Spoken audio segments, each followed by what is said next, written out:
Hello বন্ধুরা, welcome to my blog video. আজকে আমি আপনাদেরকে বসুন্ধিয়া মোড় বাস স্ট্যান্ডের রাতের দৃশ্যটা দেখাবো। আর এটা অনেক সুন্দর একটা প্লেস রাত্রে। বসুন্ধিয়া মোড় বাস স্ট্যান্ড এটা কিন্তু একটা খুব পরিচিত একটা জায়গা। আর এই বাজারটা যশোর সদরের শেষ প্রান্তে অবস্থিত। অভয়নগর উপজেলার পার্শ্ববর্তী বাজার বসুন্ধিয়া মোড় বাস স্ট্যান্ড বাজার। আসলে অনেক সুন্দর একটা বাজার, নিরিবিলি পরিবেশ কতটা দেখেন। এই বাজারে দুইটা ক্যাফে অ্যান্ড রেস্টুরেন্ট আছে, কত সুন্দর রেস্টুরেন্টগুলো। আর মোড় বাজারটা খুব বড় একটা বাজার। এই বাজারে আপনার প্রয়োজনীয় যাবতীয় সব কিছুই পেয়ে যাবেন।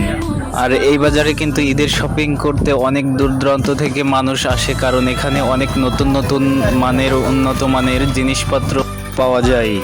তাই আমরা চলে আসলাম আজকে বাজারের ভিডিও নিয়ে। কেমন হলো বলবেন।